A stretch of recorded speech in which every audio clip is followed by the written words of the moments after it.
रात के 2 बजे थे। पूरे ऑफिस में सिर्फ मैं थी और मेरे खडूस बॉस मिस्टर आरव राय। हम एक जरूरी प्रेजेंटेशन पर काम कर रहे थे।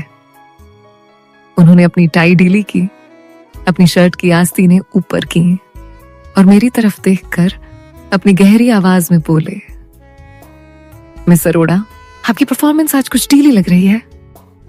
लगता है आपको अंदर से मोटिवेशन की जरूरत है। उनकी इस डबल मीनिंग बात पर मेरी नजरें उनके होंठों पर टिक गईं। उन्होंने अंदर शब्द पर इतना जोर दिया था कि मैं समझ गई कि वो सिर्फ मेरे काम की नहीं, किसी और परफॉर्मेंस की बात भी कर रहे हैं।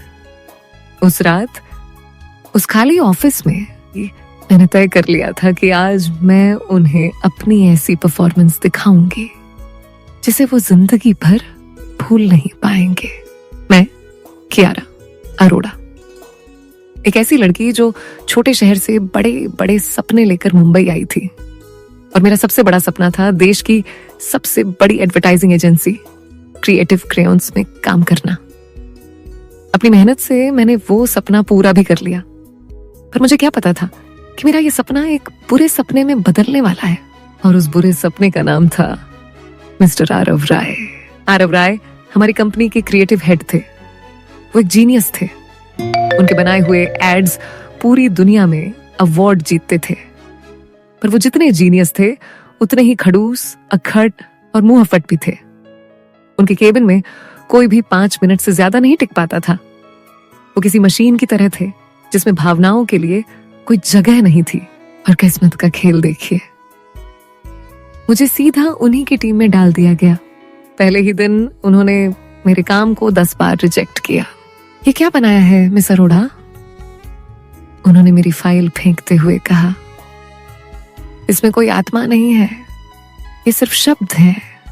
चाहिए और कुछ ऐसा सोच कर लाइए जो सिर्फ दिमाग को नहीं, दिल को भी छुए। मैं रोने की कगार पर थी, पर मैं हार मानने वालों में से नहीं थी। मैंने तय कर लिया कि मैं इस शख्स को साबित करके रहूंगी कि मैं सिर्फ एक खूबसूरत चेहरा नहीं, बल्कि एक टैलेंटेड कॉपीराइटर भी हूं। हमारे बीच एक अजीब सी जंग शुरू हो गई। वो मुझे चैलेंज करते और मैं हर चैलेंज को पूरा करती। वो मुझे देर रात तक ऑफिस में रोकते और मैं बिना कोई शिकायत किए काम करती।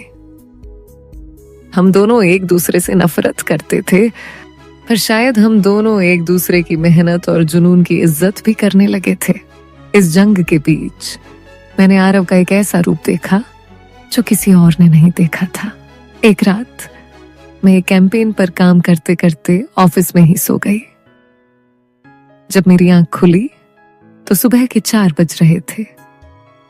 मैंने देखा कि किसी ने मेरे ऊपर एक कोट डाल दिया है। वो आरव का कोट था और वो खुद सामने वाली चेयर पर बैठे खामोशी से काम कर रहे थे। आप गए नहीं? मैंने हैरान होकर पूछा। तुम्हें अकेले कैसे छोड़ जाता?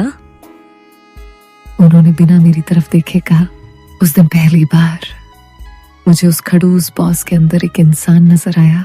धीरे धीरे चीजें बदलने लगी। अब हमारी नोक झोंक में एक अनकही सी परवाह शामिल हो गई थी। इतना काम मत किया करो, बीमार पड़ जाओगी, वो कहते। और ये रही तुम्हारी अदरक वाली चाय, आप भी तो काम करते हैं, मैं कहती। मुझे आदत है, वो कहते। पर मैं नहीं चाहता कि तुम्हें इसकी आदत पड़े। उनकी बातें अब सिर्फ काम के बारे में नहीं होती थी। वो मुझसे मेरे बारे में पूछते, मेरे सपनों के बारे में। और मैं भी उनकी उस सख्त पर्सनालिटी के पीछे छुपे अकेलेपन को देखने लगी थी। वो एक ऐसा जीनियस था जो अपनी दुनिया में बहुत अकेला था। हम दोनों एक दूसरे के लिए एक पहेली बनते जा रहे थे, जिसे हम हर रोज थोड़ा थोड़ा सुलझा रहे थे। हमें एक बहुत बड़े क्लाइंट के लिए गोवा एक बिजनेस ट्रिप पर जाना था। सिर्फ मैं और आरव। ये ख्याल ही मेरे पेट में एक अजीब सी गुदगुदी पैदा कर रहा था। गोवा का माहौल मुंबई के ऑफिस से बिल्कुल अलग था। यहाँ काम तो था, पर साथ में समंदर था, रेत थी और एक आजादी का एहसास था। उस शाम मीटिंग के बाद हम दोनों बीच पर टहल रहे थे। आरव ने आज पहली बार अपनी उस फॉर्मल शर्ट की जगह एक कैजुअल टी शर्ट पहनी थी। वो बहुत अलग, बहुत आकर्षक लग रहे थे। कभी सोचा था कि तुम और मैं यहाँ ऐसे साथ में होंगे? मैंने मुस्कुराते हुए पूछा। मैंने बहुत कुछ सोचा है कियारा, उन्होंने मेरी आंखों में देखते हुए कहा। आज उन्होंने मुझे मिस अरोड़ा नहीं कहा था, पर जो मैं सोचता हूं वो कह नहीं सकता। उनकी इस बात में एक गहरा मतलब था। तभी जोरों की बारिश शुरू हो गई। हम दोनों भागकर पास के एक छोटे से शेक में चले गए। हम दोनों भीग चुके थे। शेक खाली था, सिर्फ हम दोनों थे। बाहर बारिश का शोर था और अंदर हमारे दिलों की धड़कनों का। मुझे तुमसे कुछ कहना है कियारा, उन्होंने कहा। मुझे पता है, मैंने धीरे से कहा। वो हैरान हो गए। क्या पता है? वही जो तुम्हारी आंखें हर रोज मुझसे कहती हैं, वही जो मेरा दिल हर रोज सुनना चाहता है, वो मेरे पास आए। उन्होंने मेरे गीले चेहरे को अपने हाथों में लिया। मैं अपने उसूलों का पक्का इंसान हूं कियारा, पर तुम्हारे सामने मेरे सारे उसूल हार जाते हैं। मैं शायद तुम्हें पसंद करने लगा हूं। शायद, मैंने शरारत से पूछा। वो मुस्कुराए। नहीं, यकीनन मैं तुमसे प्यार करने लगा हूं कियारा अरोड़ा। ये सुनकर मेरी आंखों में आंसू आ गए। पर मैं तुम्हारा बॉस हूं और मैं आपकी सबसे जिद्दी एम्प्लॉय। मैंने उनकी बात पूरी की और आज मैं इस्तीफा दे रही हूं। क्या? हाँ, इस नौकरी से जहां आप मेरे बॉस हैं, ताकि मैं उस नौकरी के लिए अप्लाई कर सकूं जहां आप मेरे सब कुछ बन सके। मेरी ये बात सुनकर उन्होंने मुझे अपनी बाहों में भर लिया और हमारे होंठ मिल गए था, जिसमें हमारी महीनों की लड़ाई, हमारी नफरत, हमारी परवाह और हमारा हनकहा इश्क सब कुछ शामिल था। बारिश के उस शोर में हम एक दूसरे की दुनिया में खो गए। हम मुंबई वापस आ गए, पर अब हम पहले वाले आरव और कियारा नहीं थे। अब हम एक राज थे जो हम दोनों ने दुनिया से छुपा कर रखा था। ऑफिस अब हमारा युद्ध का मैदान नहीं, हमारी प्रेम लीला का मंच बन गया था। मीटिंग्स में टेबल के नीचे से उसके पैर का मेरे पैर को छूना, केबिन में जब कोई नहीं होता तो उसका मेरे हाथ को चूमना, लिफ्ट में एक पल के लिए अकेले मिलने पर उसका मुझे दीवार से सटाकर एक चोरी का चुंबन देना, ये सब इतना खतरनाक और इतना रोमांटिक था कि मैं हर पल एक नशे में रहती थी। हमारी डबल मीनिंग बातें अब और भी गहरी हो गई थी। मिस अरोड़ा, आज रात आपको देर तक रुकना होगा। एक बहुत जरूरी असाइनमेंट पर काम करना है, वो सबके सामने कहते और सिर्फ मैं समझती कि वो असाइनमेंट क्या है।